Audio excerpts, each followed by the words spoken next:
እርምጃ ማንንም አናስፈቅድም ለመውሰድ ማንንም አያቆመንም ግን ይሞክሩትና አንድ ነገር ከዛ በኋላ ውጤቱ እናያለን የስብሃት ሚስት እዚሁ አካባቢ እዚህ አምባሳደር ምንድነው አካባቢ ክሊኒክ እኮ ጉቦ ሰጥተሃል ከስብሃት ልጆች ጋር የነበረን ግንኙነት እናውቃለን ስብሃት የሀገሪቱ ፈላጭ ቆራጭ ስለነበረ ይሄ ጦርነት ሲያልቅ ትግራይ ወደ አሸባሪነት ወደ በቡድን ወደ መደራጀት ወደ መዝርፊያ ወደ ምናምን የሚገባው ብዙ ነው ብለን ነበር ይሄው ምንድነው ይሄ ሁሉ የምትበቀለው ስፖርቱ ምንድነው አንተ ያደረክለት ጠብ የሚል ነገር ምንድነው ያደረክለት ስፖርቱን አሸበርከው አትሌቶቹን እርስ በርስ አባላቸው አጋደልካቸው ድምጽ እየቀዳ ወደ ሌላ ካይት ልካለ ኢትዮጵያን ለማፍረስ ከተሰለፉ ኃይሎች ጋር ሄዶ ይሰለፋል በዚህ እድሜው አንድ ጉድጓድ ገብቶ ምን ነካው ምን አይነት እንትን ነው መጥፎ ኢጎ ነው ውስጡ ያለው ይሄ የጤና አይደለም እናት አይናቸው ጠፍቷል እኮ መልክሶ 10 ልጅ ማጣት በጣም ከባድ ነገር 10 ልጅ እንኳን 10 አንድ ማጣት ይከብዳል ወያኔ እንደዚህ ነው ካንሰር ነው ከትግራይ ላይ ተቆርጦ መጣል አለበት ምንለው ወደና እንዴት ሆኖ ነው ወደ ፊፋ የሚሄደው ማንን ወክሎ በምን ምክንያት በማን ወኪልነት የግሩክስ የቦርዱ አመራር ከሆነ ሊሄድ ይችላል ግን አልነበረም ማንንም ሰው ይሄን ነገር እየታላየው ደሞ ትክክለኛና አሳማኝ ነው ኢትዮጵያ የባህር በር እንድታጣ በመንግስት አይደለም የተደረገው በሽግግር መንግስት ነው ያ ደግሞ ተቀባይነት የለውም ዶክተር ይሄው አመጣው ምንድነው ይላል አሸብር በቁጣ ምንም እንደማያውቅ እንዴ አረ ተቆጡ ፎቶ ነው አትላንት ፎቶ ይዘይት ምናምን ብሏል እንዴ አወጣና ፎቶግራፉን ሲያሳይ ተከሎይንም ያያል ከማን ጋር ከዶክተር አብይ ጋር አሸብር በቁጣ ማን አንሳኛለ ከዚህ ሰውዬ ጋር ቃል በቃል ይሄን ሁላችሁንም አዲስ አበባ ያላችሁትም እዛም ያላችሁት ሁላችሁም ለፍርድ ትቀርቡታላችሁ 10 ልጅ የበላችሁ ከአንድ እናት 10 ልጅ የበላችሁ ለፍርድ ትቀርባላችሁ ጊዜው ሩቅ አይሆንም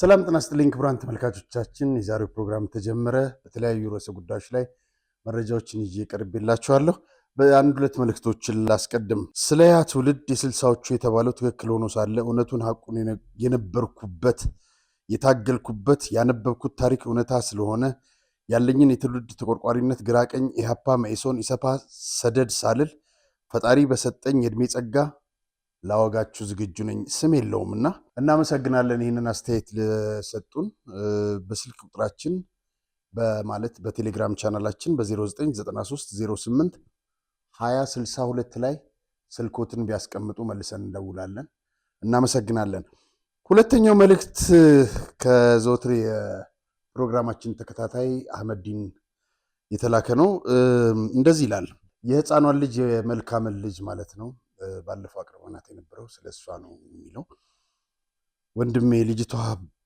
የልጅቷ ነገር በጣም አንጀት ይበላል እኔም ልጆች አለኝ ነገም እንደሚመጣብኝ አላውቅም ያደረኩላት በጣም ትንሽ ነው ይታወቀኛል ወላሂ ግን ነገ አላህ በመድር የኖርኩትን ህይወት እያወቀ በመድር ላይ ሳኖርህ ምን ሰራህ ብሎ እንደሚጠይቀኝ ያውቃለሁ የዚች ልጅ ችግር ሰምተህ ነበር ምን አደረክ ብሎ እንደሚጠይቀኝም እርግጠኛ ነኝ ለዛ ምላሽ የሆነን ዘንድ ይቻልነውን ማድረግ አለብን ወላሂ የሰው ልጅ በሚችለው አቅም ሁሉ የሚችለውን መልካም ስራ እንዲሰራ ታዟል ይህም ብቻ ለመፈጸም ነው የምፈልገው ወንድሜ አንተ የሚችን እናት ከነርጇ እንዲረዱ በሚዲያ ስላደረክ ግዴታህን ተወጥተሃል በፈጣሪ ዘንድ ትልቅ ክብር ነው የምታገኘው በርታ ነገ አንተም ስትጠይቅ ምላሽ አለ ወላሂ አህመድዲን እናመሰግናለን ወደ ልጅቷ እንመለሳ እንዴ እናስተዋውሳችሁ መልካም ልጅሽ እንዴት ነች ለውጥ አላት ምንም ለውጥ የላት አሁንም እንደዚሁ ናት አመት ከ3 ወራ ነው መሄድም አትችልም መራመድም አትችልም ምንም አባባ ማማም አትችልም በምን አይነት ኬዝ እንደመጣም አላውቅም ሆስፒታል ስትወልጂ አርጉዞ ነሽ ተከታታይ ነበር አዎ ተከታተል ነበር ምን አሉሽ ምንም ጤነኛ ነሽ ኪሎዋንም ምንም ሲነግሩኝ በስነ ስርዓት ነበር ያደገችው ከተወለደሽ በኋላ ነው የሆነችው ከተወለደች በኋላ እስከ 4 ወር ጤነኛ ነበረች። ከ4 ወር በኋላ ግን ማልቀስ ጀመረች። እያለቀሰች ከዛ ዝም የተዋታል የሚለው ዝም አልኳትና ከዛ በኋላ ልክ ሕክምና ላይ ይዣ ሲሄድ ነርቭ ጭንቅላቷ ላይ ነርቭ ያሳያል አሉ። ምንም ግን ለውጥ የላትም። ይሁንና እንደምታዩት እንግዲህ በሀገራችን በሚፈጸም የሕክምና ስህተት ተጠያቂነት የሌለበት ሁኔታ ነው ያለው። ግን እነ ዶክተር ስዩም ማከብርህ ሌሎችም ሆስፒታሎች ይህችን ልጅ እርዳት። እናቷ ጀብሎ ምንድነው ለውዝ በመሸጥ ነው የምትተዳድረው። ከዚህም ቀደም አቅርቢያት ነበር እዚህ ፕሮግራም ላይ። ይህንን ሽሮፕ ነው የሚታዘዝላት። ዛሬ ሽሮፕ አንዱ 7000 ብር ነው። ልክ ነኝ? እና መልካም ጥጋቡ አያሌው የባንክ ሂሳብ ቁጥር 1057 53 64 978 ደግመዋለሁኝ 1057 53 64 978 ባካችሁ በሀገር ውስጥ ያላችሁ ሐኪሞች በጣም ጎበዝ ስፔሻሊስቶች ያላችሁ ቅድም ዶክተር ስዩም ኩባ እንደው የሆስፒታላችሁን በነፃ እኛ ማስታወቂያ እንሰራላችኋለን። እቺ ልጅ አድኗት።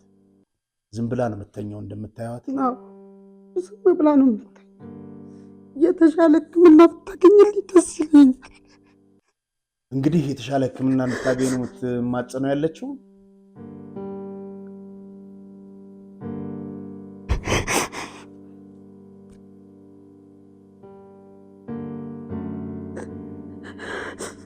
በቀን ውስጥ 2-3 ብትነቃ ነው ምንም ነገር እንትን አትልም። በቃ ትተኛለች። ምንም መድኃኒቱ ደግሞ ያስተኛል መሰለኝ። በቃ ዝም ብላ መድኃኒቱን ከሰጣት ጠዋት 3 ሰዓት ትወስዳለች ወይ 7 ሰዓት ምናምን ትነሳና ትንሽ ጠብታ ትተኛለች። ሕክምና ነው አሁን አንቺ? አዎ ሕክምና አሁን የምፈልገው የተሻለ ሕክምና ይሄ ነው። በሽታዋ ይሄ ነው። በቃ ወይ ይድናል ወይ አይድንም። ምንም ያየሁት ነገር የለም። ሽሮፕ ብቻ ሰጣታለሁ። በቃ ሌላ ምንም ነገር እንትን በተፈጠረው ነገር እናዝናለን። እንግዲህ በሀገር ውስጥ ያላችሁ ሐኪሞች ባካችሁ ይህንን በተለይ ደግሞ ሚዲያዎች እችን የእሷን ቪዲዮ እንኳን ሼር አድርጉና የምትታከምበትን መንገድ ብታመቻቹልን። መልካምን ማግኘት የምትፈልጉ በቀጥታ ስልኳ 0946 65 47 15 ከስር ይሄዳል።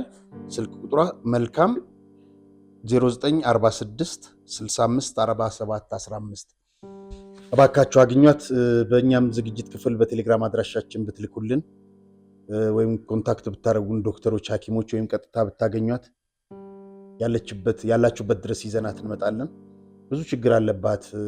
ያው የምታውቁት ነው። የቤት ኪራይ ለውዝ ሸጣ በእንደዚህ አይነት የድህነት ኑሮ ውስጥ ለውዝ ሸጣ የቤት ኪራይ ያለ እችን ልጅ እያሳከመች ነው። አመት ከምናምን እንግዲህ ሆናት።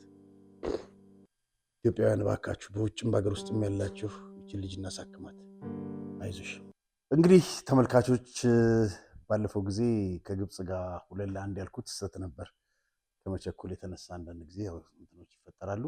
በሞሮኮ 2-1 ከግብፅ ጋር አቻ፣ ከዛ ቱኒዚያን አሸንፎ በመለያ ምት በቀደም ወደ ዓለም ዋንጫ የነበረውን ጉዞ ተስተጓጉሏል እና በርቱ እንላለን። ማለት ስለተሸነፉ ዝም ብሎ መውቀስ ምናምን ሳይሆን ቆሞ አካሄዱን ምን ነበር ስህተታችን፣ አጫዋታችን የሚለውም ባለሙያዎች ተሰብስበው ቢፈትሹት መልካም ነው።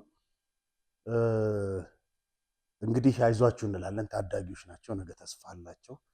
ስለዚህ እግር ኳስን ለመቀየር ያደረጉት መፍጨርጨር በእውነት ደስ ይላል። በተለይ ይህ 8ቱና ጥግ ላይ ያለች 10 ቁጥሩ አንበሏ በጣም ኳስ ይችላሉና በጣም ጎበዞች ናቸው። ያቺ በተለይ ግራኝ ነው የምትጫወተው እና አይዟችሁ ተስፋ አላችሁ። ነገም ሌላ ቀን ነው። ስለዚህ ወደ ወጣት ቡድን ደግሞ ስትሸጋገሩ የዛን ጊዜ ህልማችሁን ይሆናል። እንደውም የዛን ጊዜ 93 ነው። አዎ ለዓለም ዋንጫ ያለፈ ቡድን ነበር እና አሸናፊ የነበሩበት እና እንዳርጋቸው የነበሩበት እና ጥሩ ቲም ነበር እና እናንተም ህልም አላችሁ አይዟችሁ ለማለት ነው። እንግዲህ ወደሚቀጥለው ስፖርታዊ ጉዳይ ስናልፍ አሁንም ስፖርቱን እያወዛገቡ ወይም እያተረማመሱ መቀጠልን የመረጡት ዶክተር አሸብር ብዙዎች የሚሏቸው ሽብሩ ነው እና በዚህ በጊዮርጊስ ጉባኤ ላይ ተገኝተው ነበር። ሰለሞን ሉቼ ወዳጃችን እዛ ተቀምጣለች። እንግዲህ እሳቸው አቶ ጀማል የሚድሮክ ስራ አስኪያጅ ናቸው። ከእሳቸው ጋር ነው የተነሱት እና አሸብር ለምን በዚህ ደረጃ ማለት መብትህ ነው ይህንን ክለብ መደገፍ፣ ግን የተናገራቸው አንዳንድ ነገሮች አሉ። ከዛ በተረፈ ብሩክ እስጢፋኖስ የሚባል የቡና የታወቀ ደጋፊ ነው። እንደዚህ ብሎ ጽፏል። ጊዜ ለኩሉ ያኔ በመስቀል አደባባይ የሬሳ ሳጥን ይዘው ከስራም ከህይወትም አንተን ለማጥፋት እንደዛ የሰሩ ሞትህ የተመኙ የደከሙ ሰዎችን አሳፍሮ ጋሻ ሆኖ ከአንተ ጎን ቆሞ እስከ ተወካዮች ምክር ቤት ለማስመረጥ በከፋው ጋውታ ወረዳ አንተን ለማስመረጥ ህይወቱን የከፈለ ወንድ የቡና ደጋፊ ነው። ያንን ረስተህ ከጠላቶች ቤት ስትርመጠመጥ ማየት ያማል። አንተ ነገ ጠላቶች ቤት ልትመሰገን መሆኑን ስንሰማ ደግሞ እነሱ ነበሩ ለካ ትክክል ነው የሚለው። ይሄ ልጅ ይህን ከጻፈ በኋላ በሰዓታት ልዩነት ከፌስቡክ ፔጁ ያሸብር እጅ ይኖርበት የማን ብቻ ማስፈራሪያ ደርሶት ይመስለኛል እንዲያነሳው ተደርጓል። ግን አጋጣሚ በልጆች ይዘውት ስለነበር ላኩልኝና በእንደዚህ በማህበራዊ ሚዲያ እየገባችሁ አሸብር በብዙ ነገር እንደምትገባ እናውቃለን። ግን አንድ ነገር ማወቅ ያለብህ የሰዎችን የመናገር ሐሳብን የመግለጽ መብት መደፍጠጥ የለብህም። ማስፈራራት፣ ዛቻህን አቁም። ይሄ ሰው የፈለገውን መጻፍ ይችላል። ብሩክ እስጢፋኖስ አንተም የመሰለህን መናገር ትችላለህ። ግን ዛሬ በማስረጃ ነው የምናጋልጠው፣ በመረጃ ነው የምናጋልጠው። የምስራች ለነጋዴዎች በሙሉ ሜሪት ፕሮፐርቲስ በመሃል መርካቶ ተክለ ሃይማኖት የንግድ ሱቆችን ከ440 ሺህ ብር ቅድሚያ ክፍያ ጀምሮ ማለትም ከ2 ሚሊዮን 200 ሺህ ብር ጠቅላላ ክፍያ ጀምሮ በአንድ ዓመት የሚረከባቸውን ሱቆች ከ11 ካሬ ጀምሮ በኔት ኤሪያ የተለያዩ የሱቅ አማራጮችን ለሽያጭ አውጥተናል። በተጨማሪም በመሃል ፒያሳ ከአራዳ ፓርክ ፊት ለፊት 4000 ካሬ ላይ ያረፈ ዘመናዊ የመኖሪያ መንደር ከ40% የባንክ ብድር ጋር ይዘንላችሁ መጥተናል። ባለ አንድ መኝታ ከ612 ሺህ ብር ቅድመ ክፍያ ጀምሮ፣ ባለ 2 መኝታ ከ1 ሚሊዮን 100 ሺህ ብር ቅድሚያ ክፍያ ጀምሮ፣ ባለ 3 መኝታ ከ1 ሚሊዮን 600 ሺህ ብር ቅድመ ክፍያ ጀምሮ በ2 ዓመት ከ6 ወር ውስጥ የምናስረክባቸውን አፓርትመንቶች ከ35% ቅናሽ ጋር ለአጭር ቀናት ይዘን መጥተናል። ለበለጠ መረጃ 0970694303 ፈጥነው ይደውሉ። ሜሪት ፕሮፐርቲስ። እንግዲህ እንደምታዩት ከሃትሪክ ስፖርት ጋዜጣ እና ዩቲዩበር ባለቤት ከይሳቅ ጋር ያደረገው ከጋዜጠኛ ይሳቅ በላይ ጋር ያደረገው ቃለ ምልልስ ላይ የቀነጨብኩትን ላሰስ ናቸው። እዚህ አዲስ አበባ እንግዲህ የመጣሁት በ1974 ነው። ዩኒቨርሲቲ ጆይን ለማድረግ 4 ኪሎ ዘገባ አዲስ አበባ የመጣሁት ዩኒቨርሲቲ ጆይን ለማድረግ በ1974 ነው ብሏል። ልብ በሉ። ከዚያን ጊዜ ጀምሮ ያው ጊዮርጊስ ወደ ታች ነው ከጊዮርጊስ ክለቦች ከ50ዎቹ ክለቦች ጋር አብሮ ሲመጣ ከ75ም ጀምሮ ጊዮርጊስ ጋር ነበርኩ። እኔ ልዩ ፍቅር ያለኝ ለክለቡ ለጊዮርጊስ ክለብም ስለሆነ በጣም እንግዲህ እንደነገርኩ 1975 መጨረሻ አካባቢ ይመስለኛል። እንግዲህ በ1974 ዓመተ ምህረት አዲስ አበባ መጣሁ ነው ያለው። 75 የምወደውን ጊዮርጊስ ክለብ ለመደገፍ ስቴዲየም ሄድኩኝ። 75 ዓመተ ምህረት ጊዮርጊስ ሲጫወት አልነበረም። 50 ክለቦች ሲቋቋሙም አልነበረም። ጊዮርጊስ የመጣው 77 ነው የተቀላቀለ ወደ የዛ ጊዜ ሁለተኛ ዲቪዥን ነበር የሚጫወተው። እንደውም በ50 ክለቦች ጊዜ ፈርሷል። ያሸብር ውሸት ይሄ ነው።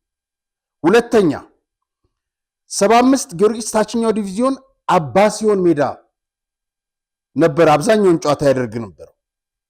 ያሸብር ውሸት ከዚህ ይጀምራል። አብዛኛው ደጋፊ ትግል ፍሬን ነበር የሚደግፈው። ምክንያቱም ቢጫ በቀይ ማሊያ ስለሚለብሱ ማለት ነው። ትግል ፍሬ ይዛን ጊዜ እና ቪ አርማ ብቻ ስለሌለው ምን ይባል ነበር? ደጋፊው ትግል ፍሬ ቪ በልቡ ይል ነበር።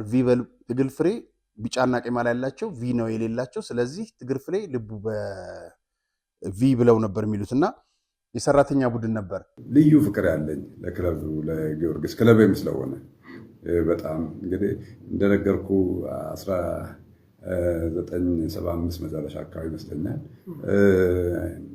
ከዚህ ከትምህርት ቤት ወደ ታች ሲመጣ ወደ ስቴዲየም ሲመጣ ስቴዲየም መግቢያ አንድ ብር ነው። አንድ ብር አልነበረ። ልብ በሉ። ቅድም የነገርኳችሁ ውሸት አንደኛ 75 ዓመተ ምህረት ስቴዲየም አይጫወትም ጊዮርጊስ የለም። ከየት አምጥቶ እንደሆነ አላውቅም። ሁለተኛ 1 ብር ነበር መግቢያው። አንድ የፔፕሲ መኪና አግኝቼ ሊያስገባኝ አለ። አንድ የሄዘ ሰፈር ልጅ ፔፕሲ ሾፌር አለ እና እሱ የፔፕሲ መኪና ለማራገፍ ስመጣ ውጣ ይለኛል። ለወጣ ስል ስፖንዳው መታኝና በዛ ከረጅም ጊዜ ስፖንዳው መታኝና በዛ ምክንያት ለ6 ሰዓታት የፈጀ ኦፕሬሽን አደረኩኝ አለ። አንዳንዶች ይህንን ፕሮግራም የሰሙ አስተያየት ስለጥፈው አይቼ አሸብር 6 ሰዓት ሙሉ የፈጀ ጭንቅላቱን ነው እንደ ኦፕሬሽን ያደረጉት ብለው ተሳልቀውበታል። ረጅም ጊዜ ታምሜ ቆይቼ ነው መጨረሻ ላይ ችግሩ ተለይቶ የ6 ሰዓት ኦፕሬሽን ተደርጎ ሄዳልኩት ማለት ነው። እንግዲህ 6 ሰዓት ኦፕሬሽን አለ። በዛ ላይ እዛች ቪዲዮ ላይ ምንድን ነው የሚለው ከሄርትስ ኦፍ ኦክ ከጋናው ክለብ ጋር በነበረ ችግር ምክንያት ለጊዮርጊስ ወኪል ሆነው ሆኜ ማነው ሼክ መሐመድ አላሙዲንና ሳምኜ አቶ ጀማልን ይዤ ወደ ፊፋ ሄድኩኝ ነው የሚለው። አቶ ጀማል በወቅቱ የክለቡ አመራር ቦርድ አይደለም፣ ምንም አይደለም። እንዴት ሆኖ ነው ወደ ፊፋ የሚሄደው? ማንን ወክሎ? በምን ምክንያት? በማን ወኪልነት? የጊዮርጊስ የቦርዱ አመራር ከሆነ ሊሄድ ይችላል፣ ግን አልነበረም በወቅቱ። እኔ አሸብር ከየት ያመጣ እንደምትዋሽ እኔ አላውቅም። ክለቡን መደገፍ መብትህ ነው፣ ግን የሌለ ታሪክ አታውራ። እንደውም ከሼኩ ጋር ምንም ግንኙነት አልነበረው ዶክተር አሸብር። መቼ ነው የተገናኙት?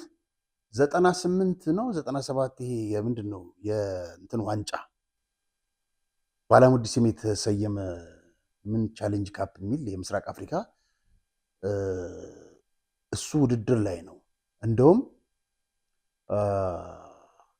የተፈጠረ ችግር ሁሉ ነበረ።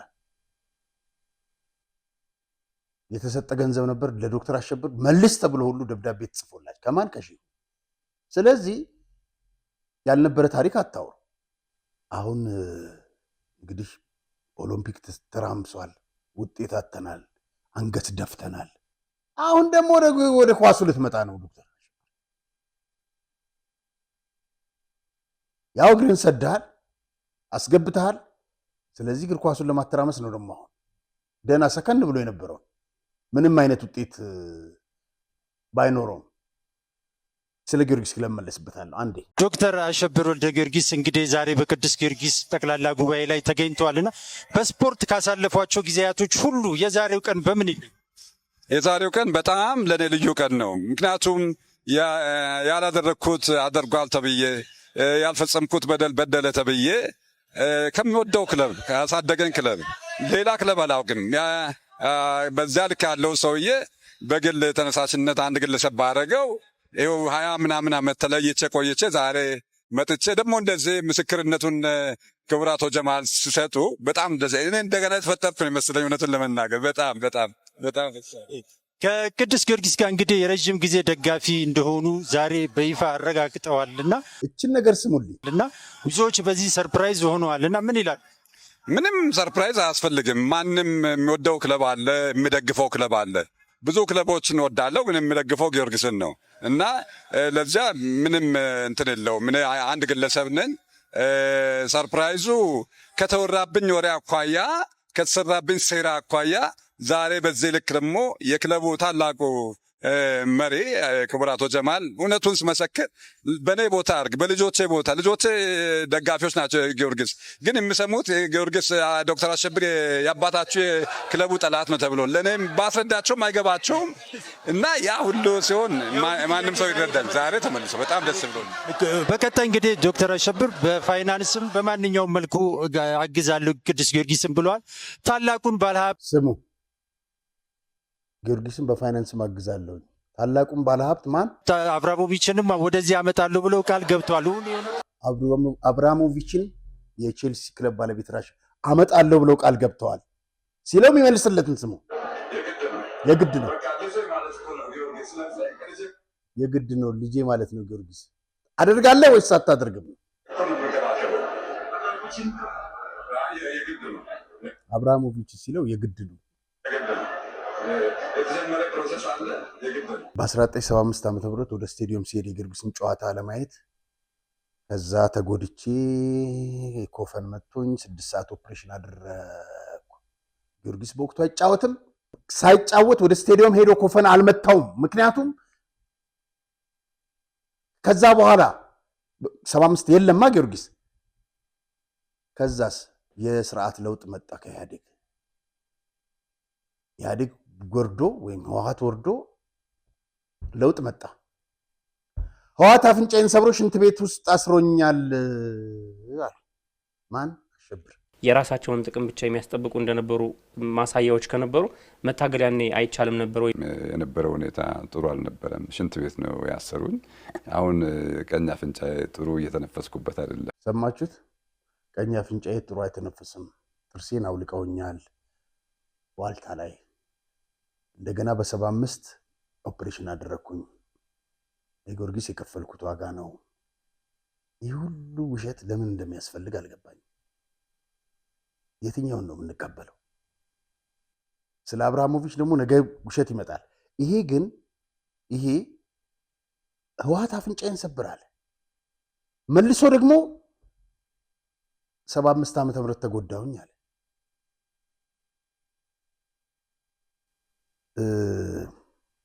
አንድ ጥሩ አባት አንድ ነገር ይናገሩ ነበር። በፊት ነው ከሱ ጋር የሚያገናኘው ነገር ባይኖርም ልጄ ይላሉ፣ የሚዋሽ ሰው ይሰርቃል፣ የሚሰርቅ ሰው በሐሰት ይመሰክራል ይሉ ነበር። ነፍሳቸውን ይማር። እውነት ነው። በመጀመሪያ አሸብር ህወሓት ባለውለታ ነው። ለስብሃት ሚስት እዚሁ አካባቢ እዚህ አምባሳደር ምንድነው አካባቢ ክሊኒክ እኮ ጉቦ ሰጥተሃል። ከስብሃት ልጆች ጋር የነበረን ግንኙነት እናውቃለን። ስብሃት የሀገሪቱ ፈላጭ ቆራጭ ስለነበረ ጥርስ ቤት እያለህ ጥርሴን አወለቁን ትላለህ፣ ሽንት ቤት አሰሩኝ ትላለህ። ምን አይነት ውሸት ነው ይሄ? ማን ነው አንተን ሽንት ቤት የሚያስረ? ህወሓት ኢህአዴግ። አንድ ዳኝ የሚባል ፎቶ አንቺ ያለ ልንገራችሁ። ለውጡ እንደመጣ አሸብር ከዶክተር አብይ ጋር ቤተመንግስት አትሌቶች የዓለም ሻምፒዮና አሸንፈው ገና እንደመጣ ስልጣን ላይ ነው አብይ እና ስማ ይለዋል ፎቶ አንሺውን፣ በደንብ አንሳኝ ስቅ ያለሽ ወፉ በደንብ አንሳኝ ከጠቅላይ ሚኒስትሩ ጋር ይለዋል። እሺ ብሎ አጠገቡ ቆመ። ብዙ ፎቶግራፍ አነሳው። ከዛ በማግስቱ ህወሓቶችም ከዚህ አልሄዱም። የዛ ጊዜ እዚሁ አዲስ አበባ ናቸው። ከፓርላማም አልወጡም። በኋላ አንድ ሆቴል ይሄዳል እና አሸብር ከማን ጋር ተቀምጧል? ከተክለወይኒ ጋር።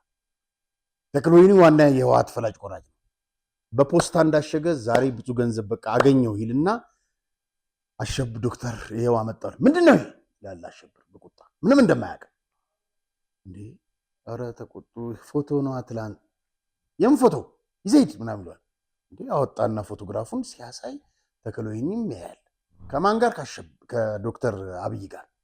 አሸብር በቁጣ ማን አንሳኝ አለ ከዚህ ሰውዬ ጋር? ቃል በቃል ይሄንን ያልከው ማን አንሳኝ አለ ከዚህ ሰውዬ ጋር? አንሳኝ እኮ ብሎ እንደዚህ የሚል ሰው ነው። ስለ ስዩም ተሾመን እንግዲህ ስላሸብር እኔን ጠቅሶ ያለውን ደግሞ እናስታውሳቸው። ሲደበድቡን ጥርሴን ሁሉ አውልቆታ ወያኔዎች አለ። አብሮ ሲደንስ፣ አብሮ ሲጨፍር፣ አብሮ ሲበላ እንዳልኖረ ማለት ነው። ነገር ግን አንድ መታወቅ ያለበት ነገር ሰውየው እንዴት አድርጎ ከወያኔ ጋር ሰራ ነበረ። ስብሃት ነጋ ባለቤቱ ለሚስቱ ለልጁ ሳይቀር ምንድነው ሀብታም ኮስቶን አይጣሉ። አንተ የጥርስ ሕክምና ክሊኒክ ነው እዚህ ብሔራዊ ጋር ነበረች። የጥርስ ክሊኒክ ብሔራዊ ቲያትር ጋር ነበረ የጥርስ ክሊኒክ ሙሉ ለሙሉ ለስብሃት ነጋ ሚስት አዙሯል። ከዛ ኢህአዴግ ጥርሴን አወለቀኝ ግን የሚለው እንዴት ነው እሱ? አሸብር ከጊዜ ጋር መለዋወጡን መዋሸቱ። አሁን አንተ ትልቅ ሰው ነህ በእድሜ ማለት ነው። ምን ያደርግልሃል ውሸት? እንዴ ትላንት ጠዋት አንተ ፈላጭ ቆራጭ በነበርክበት ስርዓት ውስጥ ጥርሴን አረገፉኝ ትላለህ። አንዴ 75 ዓመተ ምህረት ምንም የሚታመን ነገር የለም። ከቻልክ ከስፖርቱ አካባቢ ራቅ። ውጣና የኢትዮጵያ ሕዝብ ምን እንደሚልህ ስማ። በተለይ ስፖርት ቤተሰቡ ሁሉም አንቅሮ ነው የተፋ። ኢትዮጵያን አዋረድካት። አንዴ በእግር ኳስ አስቀጣት፣ አንዴ በአትሌቲክስ ያዋረድከን ነው። ጭራሽ አንድ ሜዳ ላይ አተናል። ምንድን ነው ይሄ ሁሉ የምትበቀለው? ስፖርቱ ምንድን ነው አንተ ያደረክለት? ጠብ የሚል ነገር ምንድን ነው ያደረክለት? ስፖርቱን አሸበርከው። አትሌቶቹን እርስ በርስ አባላቸው፣ አጋደልካቸው። ድምፅ እየቀዳህ ወደ ሌላ አካባቢ ትልካለህ። ከዛ እግሩን ታተራምሰዋለህ። አትሌቶቹ እርስ በርስ ይባላል። ምንድን ነው ዓላማ? እኔ አላቅም። ብቻ በነገራችን ላይ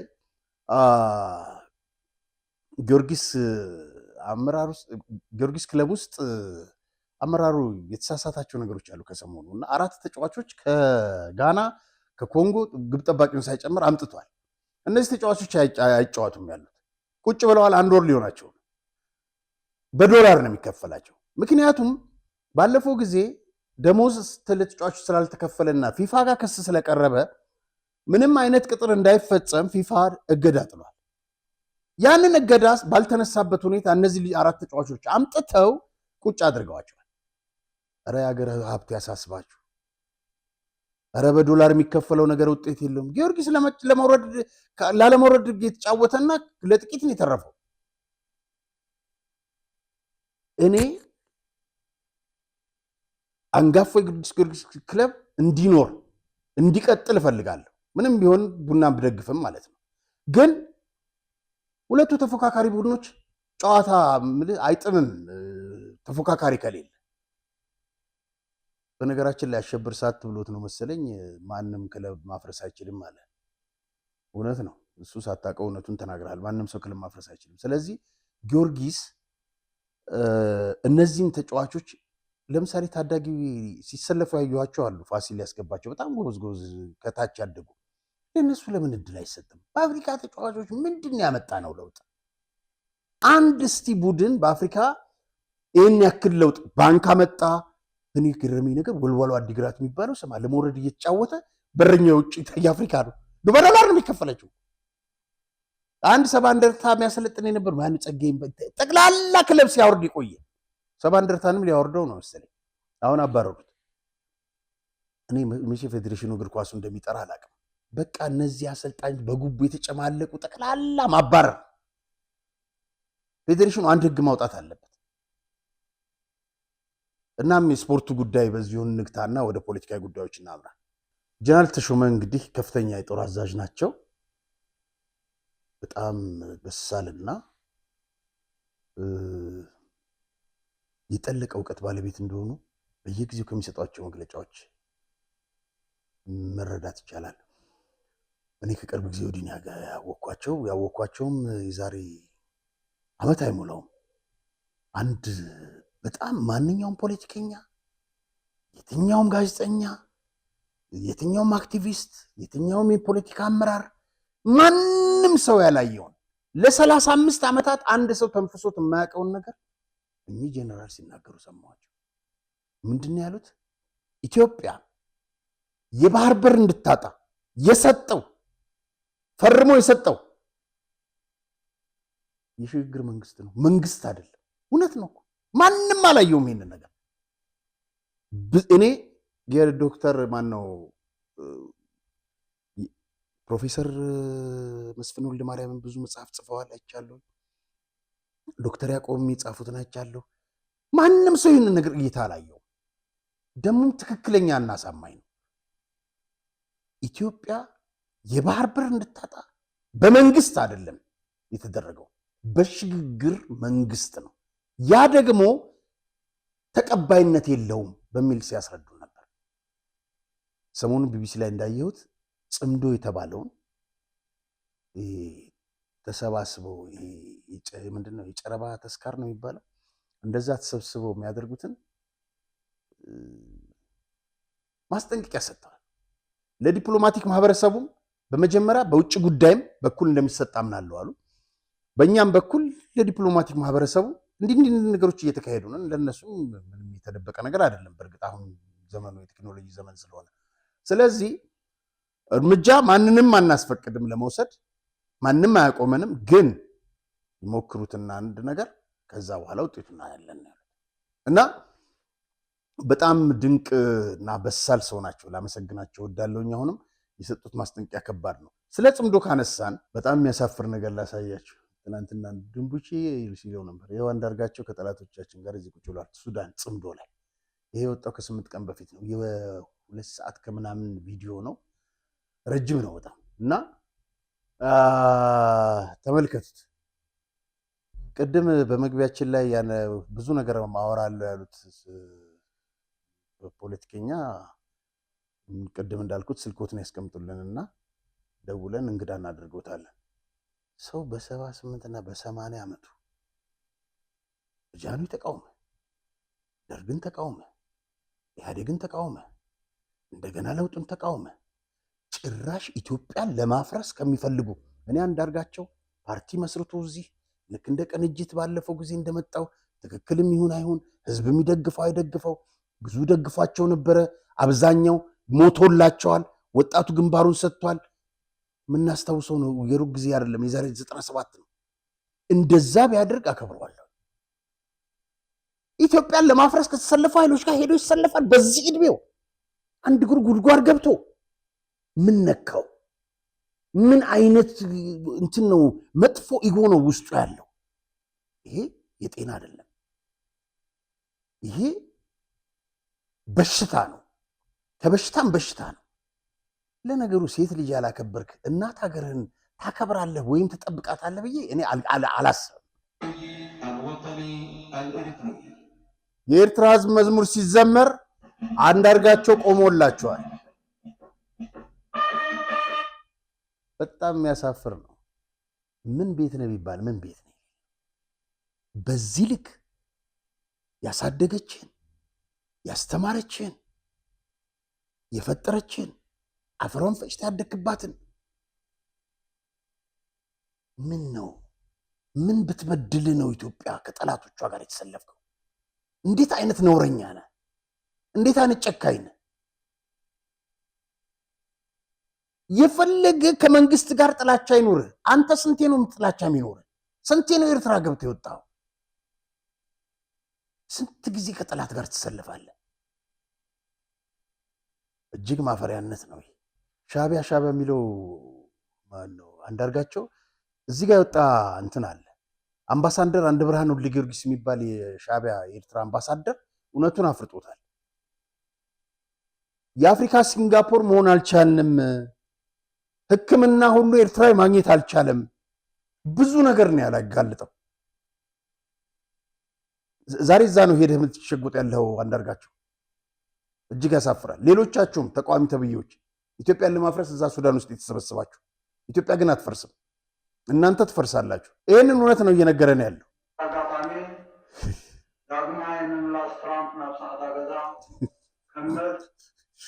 ሌላው ከዚሁ ጋር በተያያዘ ኤርትራ 35ኛ ዓመት ነፃነቷን አከበረች አሉ እና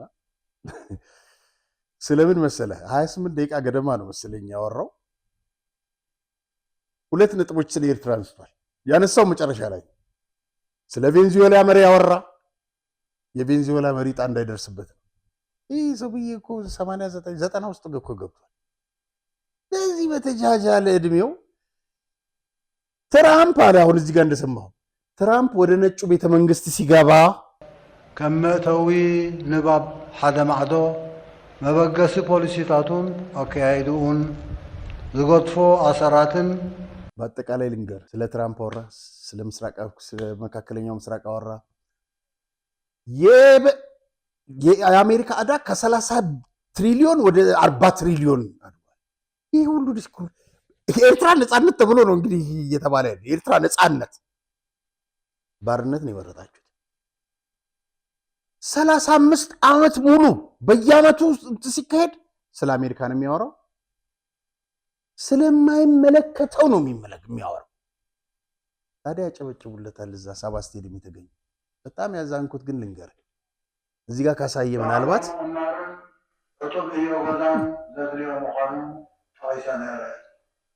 በጣም ያዘንኩበትን ነገር ልንገር ስቴዲየም ሙሉ ሲያታይ አንድ ወጣት የለም ሴቶች አዛውንቶች ብቻ ናቸው እኔ ወጣት የሚባል አላየሁኝ ከውጭ የመጡ ሊኖሩ ይችላል 2% ከፍለ ነው የምትገባው እንጂ አትገባም አይፈቅድልህም ኢሳያስ ረግጦ አድቅቆ አመድ አርጓታል ኤርትራ አመድ ወጣት የሌለባት ሀገር ነው የቀረችው ኤርትራ ስለምንድን ነው የሚያወራው ስለማይመለከተው መጨረሻ ላይ ከሚቀጥለው አመት ጀምሮ እንትን ምንድነው ልማት የመጨረሻው ንግግሩ በኤርትራ ላይ ልማት ለማድረግ ፖሊሲ ነድፈናል የውሃና የምናምን ችግር ይቀርፋል እና ከሚቀጥለው አመት ሁሌም የሚቀጥለው አመት እንሰራለን የሚቀጥለው አመት ነው የሚለው ምክንያቱም እድሜውን ለማራዘም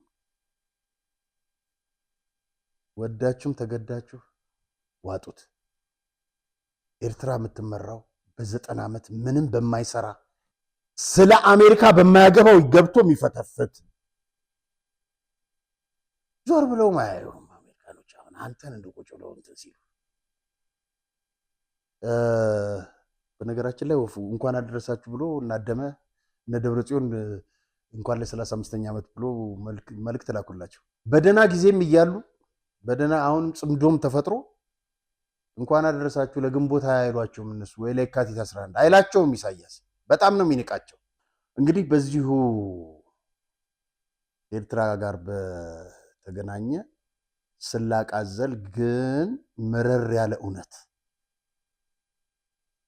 ጌታቸው ረዳ አስቀምጧል ፈላስፋው ኒቼን በማስቀደም እንዲህ አለ ኒቼ እንዳለው ለነጻነት በሚደረግ ትግል ወቅት ከማን ነፃ መውጣትና ለምን ዓላማ ነፃ መውጣት የሚሉትን ሁለት ነገሮች መለየት እንደሚያስፈልግ በአንድ ወቅት ነግሮን ነበር ከማን ነፃ መውጣት የሚለው ጥያቄ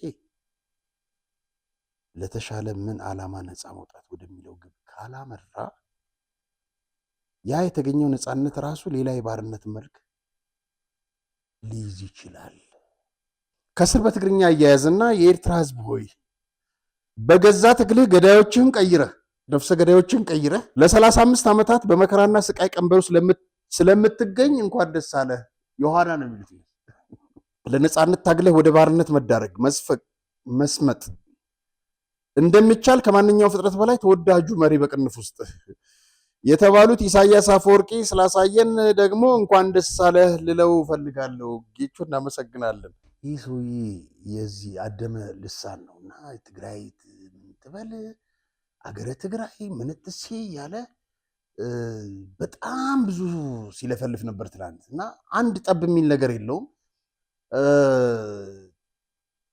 ግን ያው እንደ የካድሬ በዚህ እድሜያቸው ይሄ እንግዲህ 70 ውስጥ የገባ ሰውዬ ልክ ቅድም እንዳልኩት እንደነ ኢሳያስ ምን እንደሚያወራ ማያውቀው እና ከስር ግን ጥሩ አድርጎ መልሶለታል ስትፈልጉ ሺህ ዘመን ራሳችንን ስናስተዳድር ቆይተናል ስትፈልጉ ተደርጋልናል ትላላችሁ አይ ትግራይ ፖለቲካ አሁን ገብቶናል ብሔሮች ራሳቸውን እንዲያስተዳድሩ ለማድረግ መስዋዕትነት ከፍለናል የምትሉት ሀገራችንን ለመግዛት የሚያስችል አዲስ ዘዴ አድርጋችሁ ስለተጠቀማችሁበት ነው ባይሆን ስልጣን ከናንተ ወጣ ሲመስላችሁ የሰሜን ዕዝ ሰራዊት አታርዱትም ነበር አሁን እኛ ስራ ላይ ነን ይህ በእንዲህ እንዳለ በነፃ መሬት የሚገኘውና ራሱን የሰላም ኃይል በሚል የሚጠራው ታጣቂ ኃይል ዲንቃ አካባቢ በመግባት 2 ቀበሌዎች መቆጣጠሩ ተነግሯል።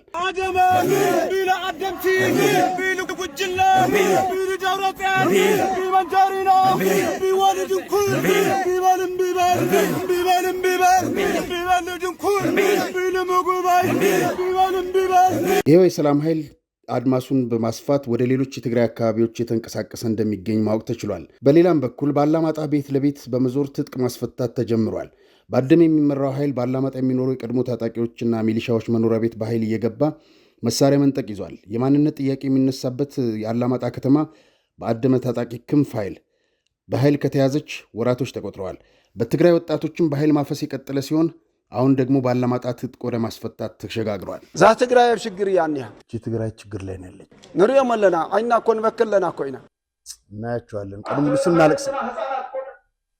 ስናለቅስ ነው የምንውለው። ልጆቻችን ታዳጊ ልጆቻችን በረሃ ላይ ትግራይ ትስር እያሉ ሞቱ አለቁ። ሁሉ ጸጥታ ምዝራግ እዚ ከጋጥም ተሎ ሕድሕድ ድርጅታት መንግስታውን ዘይመንግስታውን ድርጅታት ወካብ መቐለ ጀሚርካ ዋላ ኣብዚ ኩሓታት ከባቢና ዘጋጥም ዘሎ ክትራር ካብኢታ በዚህ በኩያ ምናምን አካባቢ ቀን ከምሽት ማጅራት እየተመታ መፁ ለይት 4 ሰዓት ክትር ገጢበ እዩ ማታ 4 ሰዓት ማጅራት ይመታሉ። ጠዋት ደግሞ ቄሶች ወደ ቤተክርስቲያን ሲሄዱ ማጅራት ይመታሉ። የሚገርም እኮ ከዚህ ቀደም በተደጋጋሚ ፕሮግራማችን ያለው ነገር ነበር። ይሄ ጦርነት ሲያልቅ ትግራይ ወደ አሸባሪነት ወደ በቡድን ወደ መደራጀት ወደ ዝርፊያ ወደ ምናምን የሚገባው ብዙ ነው ብለን ነበር። ይሄው ትፈልጥኩም 10 ናኢታካ ሰራሕተኛታት ቀለበት ናኢዶም ቀለበት ከይተረፈ ተወሪሮም እዮም። ጠዋት የሚሰርቁት እጅ ቀለበትን የጋብቻ ቀለበትን ሁሉ ነው የሚያወስዱ ሚስቱ ሃብሎም ተወሪሮም እዮም። ሞባይሎም ተወሪሮም እዮም። ገንዘቦም ተወሪሮም እዮም። ተጸፊዖም እዮም። ከምቲ ዓንቶ ዝተገለጸ ይደበድቧቸዋል። ቄሶችን ሳይቀር ማጅራት መቾች ዝተገለጸ ቀሺ ቀዳሲ ወዳሲ በታርሳን ቀዳሲ ማለት ቄስ ቀዳሽ ኸዱ ሃንክ ገይሮም ሞይቶም እዮም። ማጅራታቸውን ተመተው ሞተዋል። ቄሱ ይችነች ትግራይ እኚህን ሴትዮ እዩዋቸው።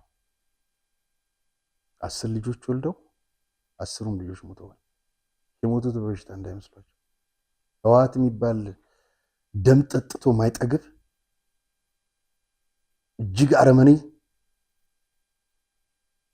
እሱ ነው ልጆቻቸውን የገደለባቸው።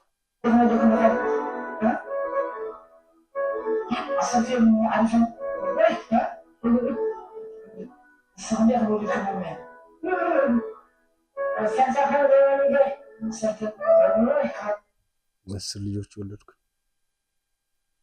በለቅሶ ብዛት አይናቸው ጠፍቷል።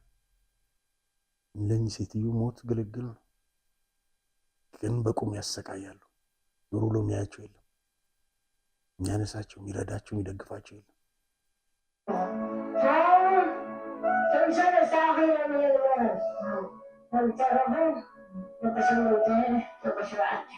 ለማመን ነው የሚከብደው። የ9 ዓመት ልጅ ሳይቀር ነው ወስደው ጦርነት ውስጥ የማገዱባቸው። የ8 ዓመት ልጅ ነው ወስደው ጦርነት ውስጥ የማገዱባቸው። ይኸው በአንደበታቸው ይመሰክራሉ። የበቃንም ጦርነት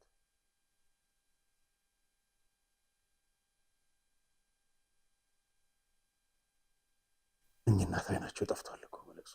10 ልጅ ማጣት በጣም ከባድ ነገር ነው። 10 ልጅ እንኳን 10 አንድ ማጣት ይከብዳል። ወያኔ እንደዚህ ነው፣ ካንሰር ነው። ከትግራይ ላይ ተቆርጦ መጣል አለበት የምንለው ወደናል።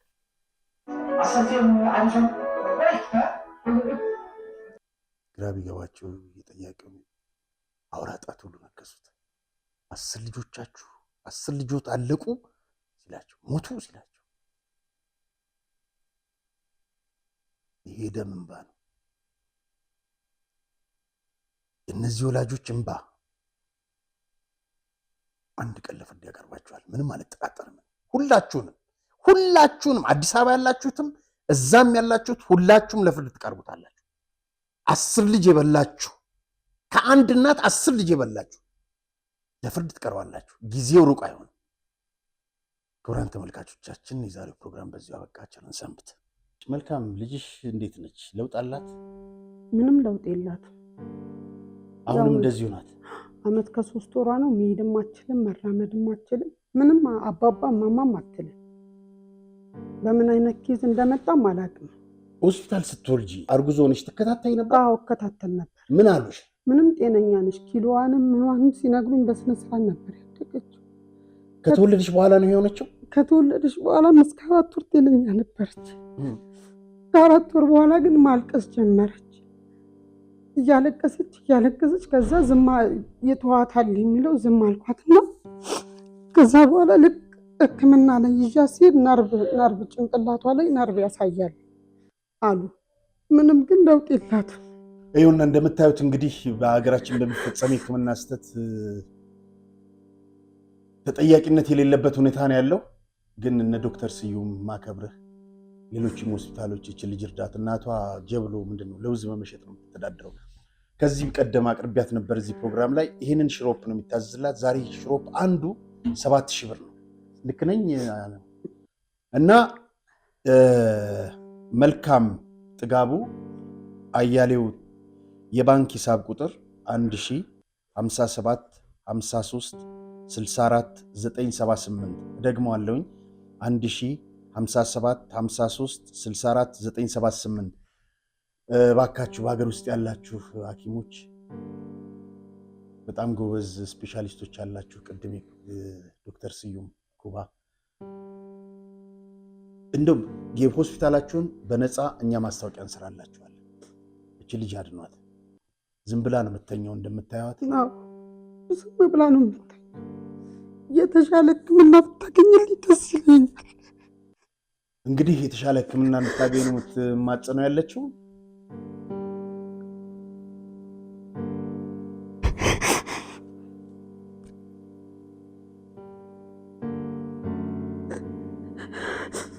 በቀን ውስጥ 2-3 ብትነቃ ነው ምንም ነገር እንትን አትልም። በቃ ትተኛለች። ምንም መድኃኒቱ ደግሞ ያስተኛል መሰለኝ። በቃ ዝም ብላ መድኃኒቱን ከሰጣት ጠዋት 3 ሰዓት ትወስዳለች ወይ 7 ሰዓት ምናምን ትነሳና ትንሽ ጠብታ ትተኛለች። ሕክምና ነው አሁን አንቺ? አዎ ሕክምና አሁን የምፈልገው የተሻለ ሕክምና ይሄ ነው። በሽታዋ ይሄ ነው። በቃ ወይ ይድናል ወይ አይድንም። ምንም ያየሁት ነገር የለም። ሽሮፕ ብቻ ሰጣታለሁ። በቃ ሌላ ምንም ነገር እንተናለን። በተፈጠረው ነገር እናዝናለን። እንግዲህ በሀገር ውስጥ ያላችሁ ሐኪሞች ባካችሁ ይሄንን በተለይ ደግሞ ሚዲያዎች እችን የሷን ቪዲዮ እንኳን ሼር አድርጉና የምትታከምበትን መንገድ ብታመቻቹልን። መልካምን ማግኘት የምትፈልጉ በቀጥታ ስልኳ 0946 65 47 15 ከስር ይሄዳል። ስልክ ቁጥሯ መልካም 0946 65 47 15 እባካችሁ አግኟት። በእኛም ዝግጅት ክፍል በቴሌግራም አድራሻችን ብትልኩልን ወይም ኮንታክት ብታደርጉን ዶክተሮች፣ ሐኪሞች ወይም ቀጥታ ብታገኟት ያላችሁበት ድረስ ይዘናት እንመጣለን። ብዙ ችግር አለባት። ያው የምታውቁት ነው። የቤት ኪራይ ለውዝ ሸጣ በእንደዚህ አይነት የድህነት ኑሮ ውስጥ ለውዝ ሸጣ የቤት ኪራይ ያለ እቺ ልጅ እያሳከመች ነው። አመት ከምናምን እንግዲህ ሆናት። ኢትዮጵያውያን እባካችሁ በውጭም በሀገር ውስጥም ያላችሁ እቺ ልጅ እናሳክማት። አይዞሽ። የምስራች ለነጋዴዎች በሙሉ ሜሪት ፕሮፐርቲስ በመሃል መርካቶ ተክለ ሃይማኖት የንግድ ሱቆችን ከ440 ሺህ ብር ቅድሚያ ክፍያ ጀምሮ ማለትም ከ2 ሚሊዮን 200 ሺህ ብር ጠቅላላ ክፍያ ጀምሮ በአንድ ዓመት የሚረከባቸውን ሱቆች ከ11 ካሬ ጀምሮ በኔት ኤሪያ የተለያዩ የሱቅ አማራጮችን ለሽያጭ አውጥተናል። በተጨማሪም በመሃል ፒያሳ ከአራዳ ፓርክ ፊት ለፊት 4000 ካሬ ላይ ያረፈ ዘመናዊ የመኖሪያ መንደር ከ40% የባንክ ብድር ጋር ይዘንላችሁ መጥተናል። ባለ 1 መኝታ ከ612 ሺህ ብር ቅድመ ክፍያ ጀምሮ፣ ባለ 2 መኝታ ከ1 ሚሊዮን 100 ሺህ ብር ቅድሚያ ክፍያ ጀምሮ፣ ባለ 3 መኝታ ከ1 ሚሊዮን 600 ሺህ ብር ቅድመ ክፍያ ጀምሮ በ2 ዓመት ከ6 ወር ውስጥ የምናስረክባቸውን አፓርትመንቶች ከ35% ቅናሽ ጋር ለአጭር ቀናት ይዘን መጥተናል።